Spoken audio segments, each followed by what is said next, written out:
Buckingham Palace banned ethnic minorities from office roles, papers reveal. Here's a summary of the article. The Queen's courtiers banned coloured immigrants or foreigners from serving in clerical roles in the royal household until at least the late 1960s, according to newly discovered documents that will reignite the debate over the British royal family and race. The documents also shed light on how Buckingham Palace negotiated controversial clauses, that remain in place to this day, exempting the Queen and her household from laws that prevent race and sex discrimination.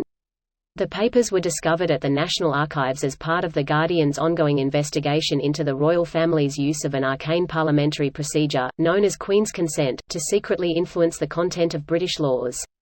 They reveal how in 1968, the Queen's chief financial manager informed civil servants that it was not the practice to appoint coloured immigrants or foreigners to clerical roles in the royal household, although they were permitted to work as domestic servants. In a statement, Buckingham Palace did not dispute that the Queen had been exempted from the laws, adding that it had a separate process for hearing complaints related to discrimination. Buckingham Palace says the process is a mere formality, despite compelling evidence that the Queen has repeatedly used the power to secretly lobby ministers to amend legislation she does not like. The phrasing of the documents is highly significant, because it suggests that Callaghan and the Home Office officials believed it might not be possible to obtain the Queen's consent for Parliament to debate the racial equality law unless the monarch was assured of her exemption. This post received a score of 24,000, with an upvote ratio of 86%. Here are the top comments in response to this article. Surprising literally no one. I think you're giving people too much credit. I once saw the argument the Queen's not racist. She spent time in Africa when she was younger. Of course, she was a colonizer, so she can't be racist. I'm not racist, bro. I've spent time in Africa, their time in Africa. That is the face of a man who cannot fucking believe this shit is still happening. Be more specific. I feel everyone on the picture has this face. Yeah, nobody seems to be having a good time here. Which makes you wonder whose idea it was to do this. IRC. The last time this was posted, someone said the locals insisted on doing it to honor their guest. I can't confirm that, but I guess it's possible. For the record, I am about as anti-monarchy as it gets. Greater than for the record, I'm about as anti-monarchy as it gets. I thought they chopped your head off 200 years ago, Monsieur Robespierre. Yes, but as you can see, I have a shiny new robot body.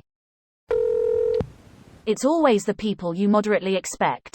Expect the expected. No one expects the Spanish Inquisition. That depends on how much weaponry you bring with you. Well, their chief weapon is surprise. Surprise and fear. Fear and surprise. I count 5. What about nice red uniforms? Well, I suppose that amongst their weaponry are such diverse elements as fear, surprise, ruthless efficiency, an almost fanatical devotion to the Pope, and nice red uniforms. Until the late 1960s, I'm American, so I feel like it's unfair for me to judge based on this criteria. By comparison, America passed civil rights bills against racial segregation only in 1964, so the royal family wasn't really that far behind the times.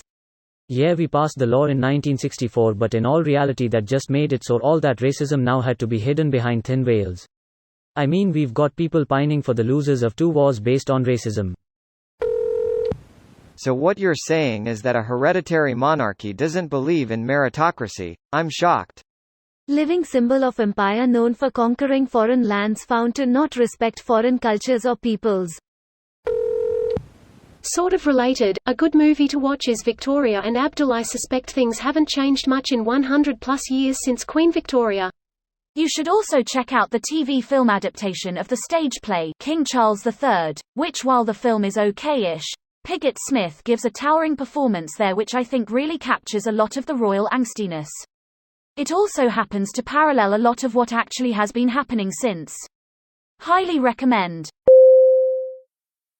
This video was automatically created by Reddit to speech.